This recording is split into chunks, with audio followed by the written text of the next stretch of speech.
ভিটিয়াৰ পৰ্বতজোৰা দেৱী তোলাত সমাজ কল্যাণ বিভাগৰ ঋতিকত স্বাস্থ্য আৰু পৰিপুষ্টি মেলাৰ আয়োজন।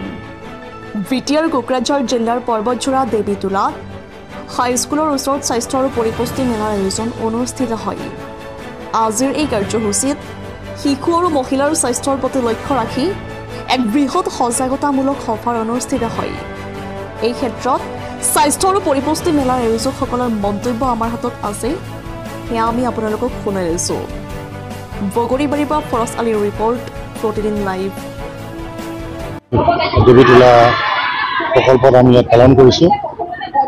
ইয়াতে উদ্দেশ্যটো হৈছে আজি যে কিশোৰীসকলৰ আৰু মহিলাসকলৰ স্বাস্থ্য যাতে আমি ভালকৈ ৰাখিব পাৰোঁ, লগতে কিশোৰীসকলৰ কিছুমান সমস্যা, মাহেকীয়া সমস্যা কথাখিনি ক'বলৈ বেয়া পায়, মুকলিভাৱে আজি আহি তেওঁলোকে ইয়াতে বিশেষজ্ঞসকলৰ লগত আলোচনা কৰিব পাৰিব।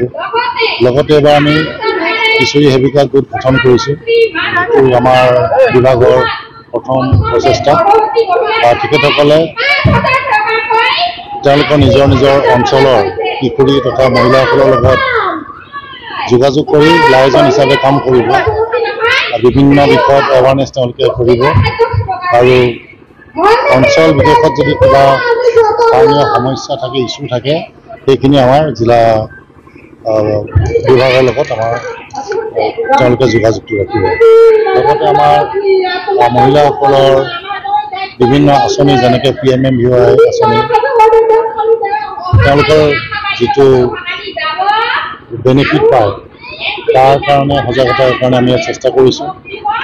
তাৰ লগতে যিসকল মহিলাৰ এনিমিয়া সংক্ৰান্ত তথা কিশোৰীৰ এনিমিয়া সমস্যা থাকে, তেওঁলোকৰো আমাৰ ইয়াতে এনিমিয়া টেষ্টিং ব্যৱস্থা কৰিছোঁ, হিমগ্ল'বিন টেষ্টিং কৰা হৈছে আৰু সকলোৰে মাজত আমি এইটো সজাগতা আনিবলৈ চাইছোঁ যাতে কিশোৰী আৰু মহিলাসকলে এনিমিয়া সমস্যাৰ পৰা মুক্ত হৈ ভাল স্বাস্থ্য ৰাখি পৰৱৰ্তী সময়ত যাতে সুস্থ সবল শিশু জন্ম দিব পাৰে আৰু তেওঁলোকৰ পৰিয়ালবৰ্গৰ যাতে স্বাস্থ্যজনিত সমস্যা নাথাকে। ইয়াৰ লগতে আমাৰ বিভাগৰ ওৱান ষ্টপ চেণ্টাৰ বুলি আমাৰ এটা বিভাগ আছে, এটা আমাৰ ব্যৱস্থা আছে, য'ত বিভিন্ন ধৰণৰ সমস্যাত ভোগা মহিলাসকলে আমাৰ তাতে সহায় ল'ব পাৰে।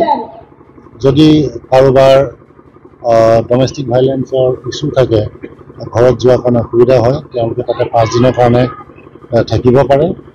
লগতে তেওঁলোকৰ যিটো লিগেল সাহায্য, আইনী সাহায্য তথা তেওঁলোকৰ পৰিয়ালৰ লগত যিটো লিংকেজ, সেইটো আমাৰ বিভাগ তাৰপৰা ওৱান ষ্টপ চেণ্টাৰৰ ফালৰ পৰা সেইটো কৰি দিয়া হয়। এই সকলোখিনি আমাৰ ইয়াতে বিনামূলীয়া কৰা হয়।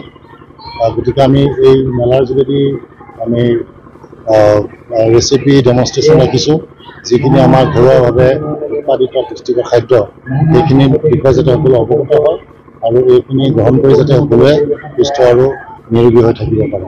প্ৰধানকৈ আজি এই আমাৰ বিভাগৰ এই সজাগতা কৰাৰ এইটোৱেই উদ্দেশ্য।